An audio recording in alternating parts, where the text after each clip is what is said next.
Hello friends, நம்ம இன்றைக்கி இதை பற்றி பார்க்க போகிறோம்னா இலக்கிய வரப்போகிற எபிசோடில் என்ன இன்ட்ரெஸ்டிங்கான சுவாரஸ்யமான விஷயம் நடக்க போது தாங்க பார்க்க போகிறோம். வாங்க வீடியோக்குள்ளே போயிடலாம். நம்முடைய கௌதம் சார் வந்து ஹாஸ்பிட்டலுக்கு வெளியே வந்து நிற்க வச்சுட்டு போயிடணும் அப்படின்ற மாதிரி நம்ம இலக்கிய வந்து பிளான் போட்டாங்க. இருந்தாலுமே வந்து நானும் வரும் அப்படின்னு சொல்லிட்டு நம்ம கௌதம் சார் வந்து வந்துடுறாங்க. அதுக்காக பார்த்தீங்கன்னா கௌதம் நீங்கள் வெளியே இருங்க, டாக்டர் கையில் கொஞ்சம் பேசிட்டு வந்துடுறேன்ட்டு பார்த்தீங்கன்னா நம்ம இலக்கிய போயிட்டு டாக்டர் கையில் வந்து பேசுகிறாங்க. என்னுடைய அத்தைக்கு வந்து இப்போ எப்படி இருக்குது, அவங்க நல்லா இருக்காங்களா, இன்னும் எவ்வளோ நாள் வந்து வாழ்வாங்க, என் அத்தைக்கு வந்து ஒரு சில ஆசைகள் இருக்குது, அதை வந்து கூடிய சீக்கிரம் நான் வந்து நிறைவேற்ற முடியாது, ஆனால் என்னால் முடிஞ்ச அளவுக்கு அதை வந்து குறுகிய காலத்தில் வந்து நிறைவேற்றுவேன் அப்படின்ற மாதிரி நம்ம இலக்கிய வந்து சொல்கிறாங்க. அதுக்கு டாக்டர் பார்த்தீங்கன்னா, மேடம் நான் ஆல்ரெடி வந்து சொல்லிட்டேன், அவங்க இருக்கிறது வந்து ரொம்ப வந்து கிரிட்டிக்கல் லாஸ்ட் ஸ்டேஜில் வந்து இருக்காங்க, அதனால் வந்து எப்போனாலும் அவங்களுடைய உயிர் வந்து அவங்கள விட்டு பிரியலாம், அதனால் வந்து நீங்கள் வந்து அவங்களுடைய ஆசையை வந்து கூடிய சீக்கிரம் வந்து நிறைவேற்றுருங்க அப்படின்ற மாதிரி வந்து சொல்கிறாங்க. சரிங்க மேடம், நான் வந்து இப்போ அவங்கள பார்க்கலாமா அப்படின்ற மாதிரி வந்து கேட்டு நம்ம இலக்கியா போயிட்டு பதறி அடிச்சுட்டு நம்மளுடைய ரேவதியை வந்து பார்க்குறாங்க. அவங்க பார்த்தீங்கன்னா மயக்கத்தில் இருக்காங்க. நம்மளுடைய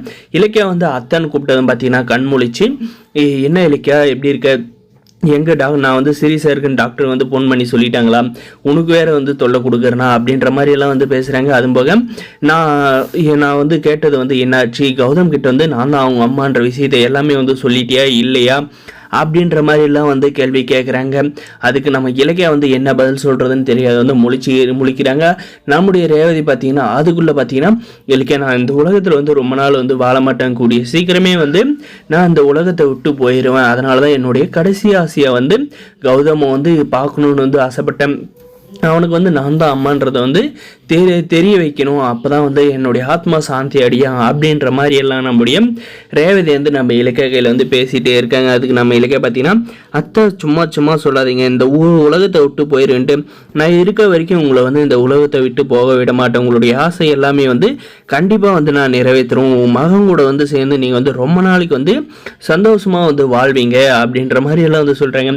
என்ன இலக்கிய, என்னுடைய உடம்பு நிலை வந்து எனக்கு வந்து தெரியாதா, நான் வந்து எந்த ஸ்டேஜில் இருக்கேன், நான் எவ்வளோ நாள் உயிரோட இருக்கணும்னு, நீ சொல்கிறதெல்லாம் வந்து நடந்தால் நல்லா தான் இருக்கு, ஆனால் இதுக்கெல்லாம் வந்து சாத்தியமே இல்லை, நீ வந்து உன் மனசுக்கு திருப்தியாக இருக்குன்றதுக்காக வந்து நீ வந்து சொல்கிற அப்படின்ற மாதிரி வந்து சொல்கிறாங்க. அத்தை நான் வந்து என்னுடைய மனசு திருப்திக்காக சொல்ல, உங்களுடைய மனசு திருப்திக்கும் கூடிய சீக்கிரம் நீங்கள் வந்து இந்த நோயிலிருந்து வந்து விடுபட்டு மறுபடியும் வந்து மீண்டு வரணுன்றதுக்காக தான் வந்து சொல்கிறேன். நீங்கள் வந்து மனதைரியத்தை மட்டும் விட்டுறாதீங்க, எப்போவுமே வந்து மனதைரியம் தான் வந்து ஒரு ஆளோட வந்து சாவுக்கு வந்து காரணமாக இருக்கும், அதனால் வந்து நீங்கள் மனதைரியத்தை வந்து கைவிட்டீங்களான்னா சாவுக்கு வந்து நீங்களே காரணமாயிருவீங்க, அதனால் வந்து மனதைரியத்தை மட்டும் கைவிடாதீங்க, கூடிய சீக்கிரம் வந்து கௌதம் கிட்ட எல்லா உண்மையை வந்து சொல்லி உங்ககிட்ட வந்து சேர்க்குறேன் அப்படின்ற மாதிரி வந்து சொல்லிக்கிட்டே இருக்காங்க. அந்த சமயம் பார்த்து நம்முடைய கௌதம் சார் உள்ளே வந்துடுறாங்க. இதுக்கப்புறம் பார்த்தீங்கன்னா நம்முடைய கௌதம் சாருக்கு உண்மையெல்லாம் தெரிய வரும்னு நினைக்கிறேன். இந்த வீடியோக்கு லைக் பண்ணி